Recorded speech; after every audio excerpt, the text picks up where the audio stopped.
And once again, I appreciate each one of your journey to come and study Ayurveda, because it's a very, very important aspect of your desire, your interest, your commitment to learning what is so distant, what is so foreign, apparently as it might feel.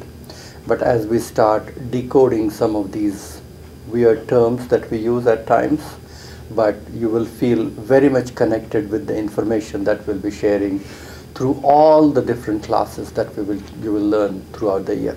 So once again, I respect your journey, because it takes a lot to come here and do something and learn something and apply yourself to understand some of these concepts which are being widely accepted by modern science. And what we are going to talk about today is a very interesting phenomenon or concept, understanding everything about the functioning of mind, mental faculties, senses, sensory organ, feelings, emotions, desires, challenges, what affect with your mind, and where do you catalog your experiences, what you have through the senses, and what do we do with it, and how do we create our body out of it. That's what we're going to learn actually, because everything that you experience through the senses, what you touch, what you feel, what you see, what you hear, what you smell, is all going in, and it's creating your body out of it. So every cell tissue, we think that we are nourishing it only from food, but that's very limited understanding. Very little bit of our body is created from the food. It is mostly created from breath, air, it's mostly created from water, and a greater part of it is created from every thought processes and experience that you have, and how you digest it, how you metabolize it, how you ingest it, and what you create your body out of it. And this is a very unique Ayurvedic phenomenon which has been talked about for ages and ages together.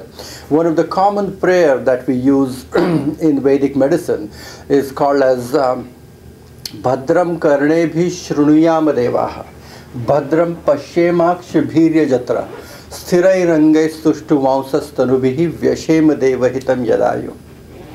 Let my ears hear all the good things in the world. Let my eyes see goodness in everything. Let my senses ingest nobility and nobleness from every possible direction. Let my body be converted from experiences which are only positive, and never shall I entertain any negativity in my life. And this is a very basic fundamental prayer. And we think this has nothing to do with medicine as it is being practiced nowadays. And it has come to a realization that everything that you think, you experience, you see, even what you experience in your dreams, will have a physiological effect.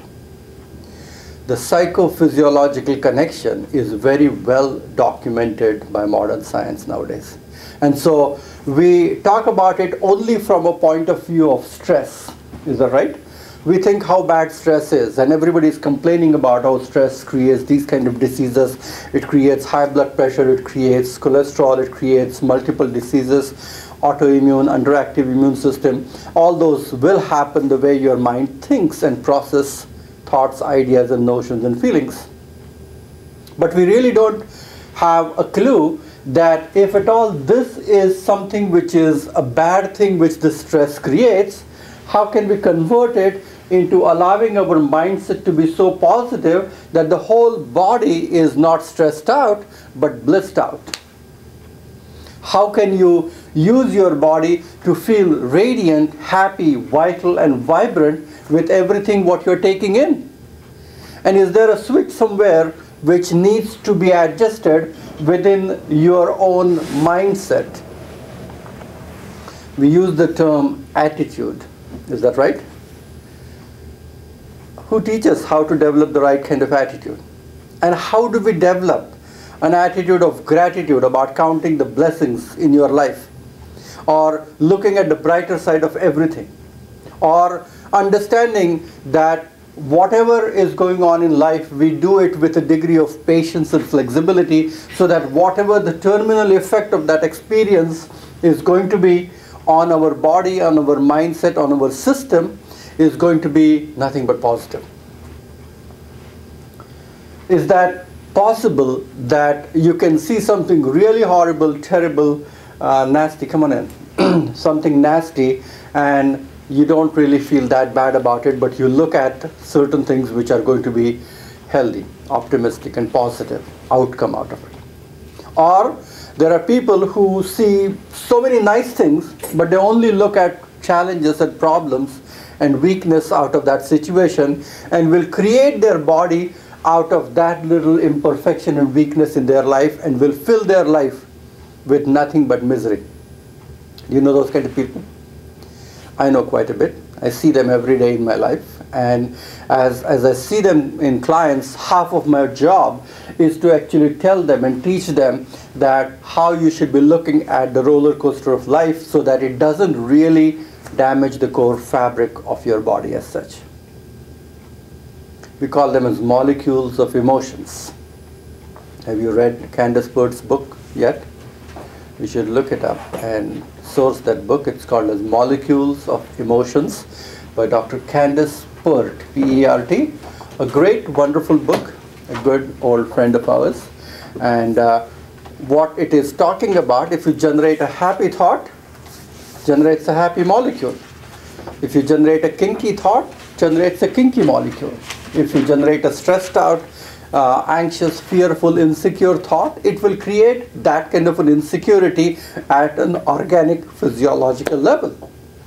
And it's a well-documented fact, is that right?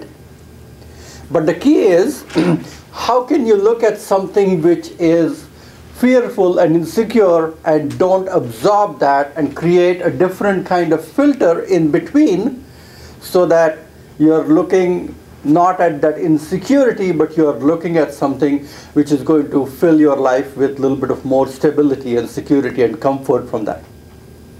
And how do you feel? How do you align yourselves to not to be insecure and not to be fearful from that given situation, which does look very shaky? And for ages and ages together, not only Ayurveda and Vedic tradition, but every wise culture in the world has always talked about that get out of the pettiness of your human life and the little decisions that your brain makes. Align yourselves to something which is bigger than the biggest and smaller than the smallest. Align yourself with the heightened state of awareness with elevated states of consciousness. And when you are merging your individual self with the cosmic self, the greater realization of the life doesn't allow you to dabble into that little pettiness, what is going on up there, but gives you a lot of strength, moral strength, physical strength, emotional, mental strength to deal with that challenge in life with a lot of hope and optimism and positivity. As simple as that. That is the punchline of this class. So, how well and how quickly you can penetrate that veil of Maya, which is creating that separation of yours from the bigger self of yours.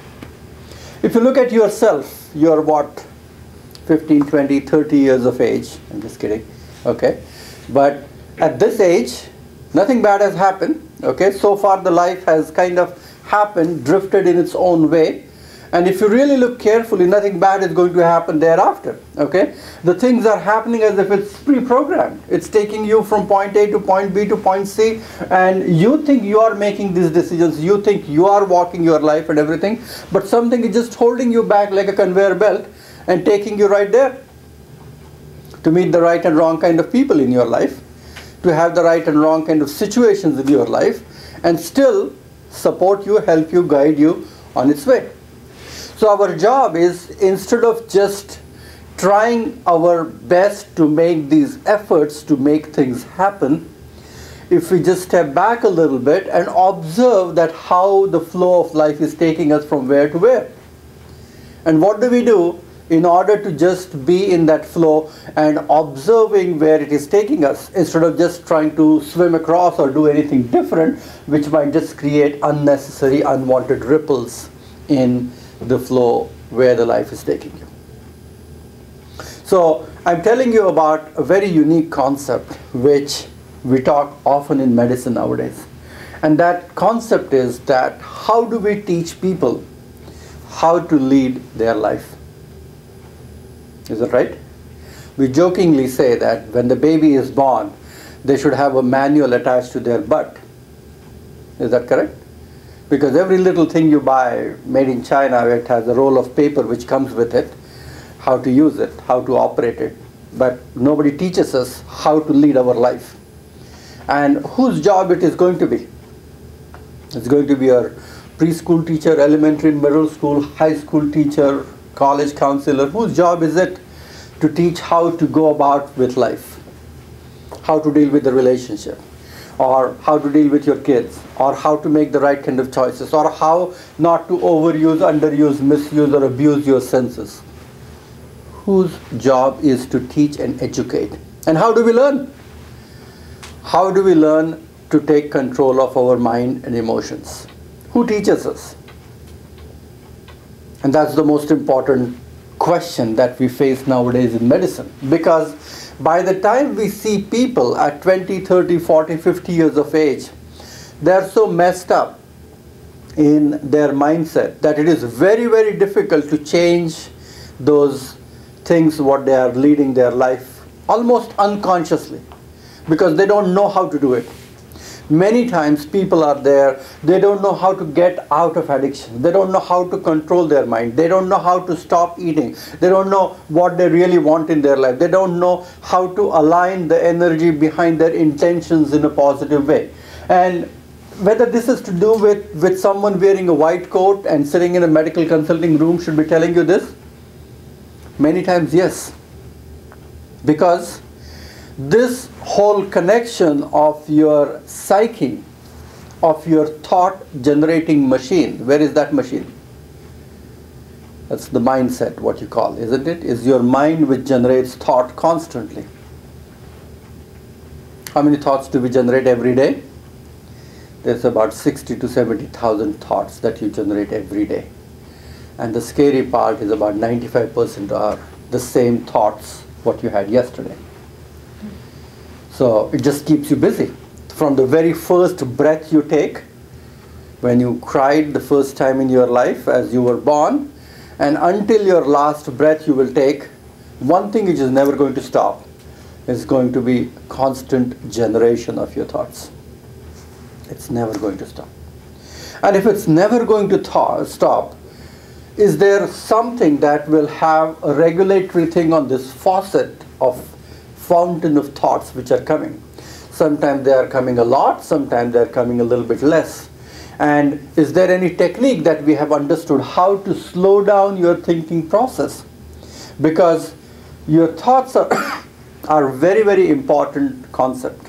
And why would we say the thoughts are very important? We always say that as the famous saying goes, that watch your thoughts, they become words. Watch your words, they become actions. Watch your actions, that becomes your character. And watch your character, because it ultimately becomes your destiny.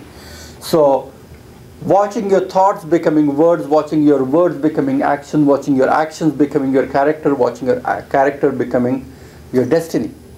Ultimately what is happening is you are exposed to your own thinking, which is going to bring the right and wrong kind of things back in your life. As simple as that. That's the simple law of attraction. That what you intend, that's what you attract. And how do we intend positivity? How do we cultivate a sense of hope and something which is bright and wonderful so that our life gets filled with that? We are going to talk about mind. We are going to talk about emotions. We are going to talk about feelings. And how our senses needs to be trained to look at everything what is going on in our life.